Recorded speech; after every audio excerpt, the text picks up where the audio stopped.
Ó, quem já teve sabe o desespero que é. E eu acho, sinceramente, que todo mundo já sentiu pelo menos um incômodo na coluna alguma vez. A gente só para pensar na importância dela quando ela começa a dar problema.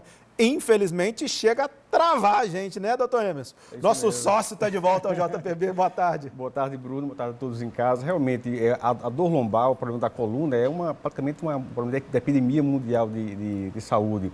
Cerca de 80% da população, de forma geral, vai apresentar pelo menos um episódio durante a sua vida de dor na coluna. Tanto, alguns estudos mostram também que é uma das principais causas de incapacidade e de afastamento do trabalho. Então, realmente, a dor na coluna, a lombalgia, é um problema grave e frequente. A gente está falando para todos os telespectadores, então, dessa vez. O senhor trouxe duas ilustrações para mostrar para a gente. Por favor, o que elas representam, doutor? Coloca aí. Sim, quando a gente pensa em dor na coluna, a gente sempre associa a dor à hérnia de disco, a famosa dor por hérnia de disco, por exemplo. Então, essa imagem mostra o que pode acontecer, por exemplo, no disco vertebral de acordo com a degeneração, envelhecimento natural ou, muitas vezes, envelhecimento causado por outras patologias.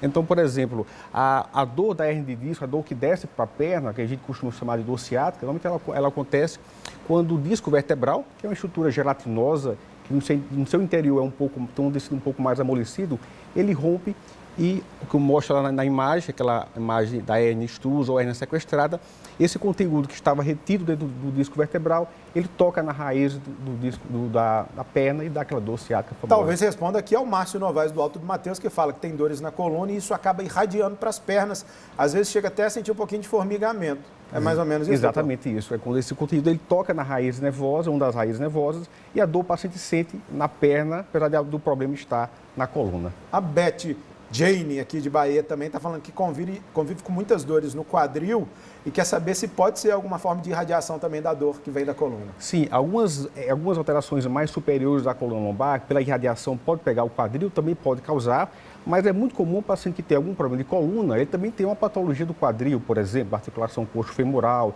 articulação sacroiliaca. Então, são problemas um pouco mais complexos, mas que também pode ter influência, sim. Tem mais uma imagem? Mostra para a gente, por favor. Essa imagem é para a gente entender que realmente, quando a gente fala em dor na coluna, não é só uma estrutura que está envolvida, não é somente o disco vertebral. Por exemplo, o próprio osso pode causar dor, no caso de fraturas, por exemplo, alguns outros tipos de desgastes. As articulações, chamadas articulações facetárias, que ligam um corpo vertebral ao outro, é uma causa muito comum daquela dor cansada, em queimação, que o paciente experimenta quando acorda, por exemplo. A própria musculatura, ela causa dor também, é uma causa comum de dor. Então, a dor na coluna, ela muitas vezes não é tão simples. Eu posso ter várias estruturas da coluna vertebral que podem explicar dores diferentes em lugares diferentes. Acho que vai ser até, partindo desse raciocínio, difícil responder a pergunta do Janielson Diniz, que diz que tem problema na coluna, a hérnia, mais precisamente L4, L5 e S1. Quer saber o tratamento adequado. Sem olhar é complicado, né, doutor? É um pouco complicado porque a gente tem que avaliar realmente o tipo de padrão de dor, se tem algum outro fator associado, a forma da coluna dele. Então, é um caso que merece atenção médica especializada. Ícaro de Mangabeira, que tipo de exercício pode diminuir dores na coluna? Primeiro a gente precisa identificar que dor é essa na coluna. Exatamente. Do ponto geral de dores de formas gerais, por exemplo, o que a gente recomenda? Para as pessoas que trabalham e ficam muito tempo sentado, deve, a cada uma hora, por exemplo, levantar, fazer um alongamento e voltar a sentar. Dá uma pausa de 5 a 10 minutos. Isso ajuda muito a tanto alongar a musculatura quanto reduzir o próprio impacto. Lembrar que o disco vertebral é um amortecedor e você ficar muito tempo sentado, isso causa um certo desgaste. Então, o alongamento durante o trabalho ajuda muito, assim como outras atividades. A academia bem orientada, o pilates, a hidroginástica, a caminhada leve também.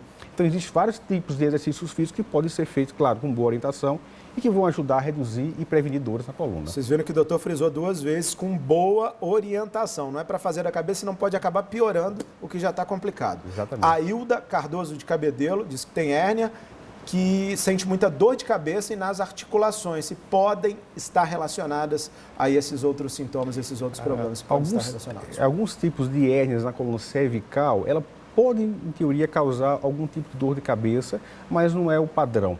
Tá? Assim como alterações de problemas de articulações também, se for da coluna cervical, Pode causar um tipo de dor, que é a cefaleia do tipo cervicogênica, que é uma dor que irradia mais para a região da nuca, com extensão para a cabeça.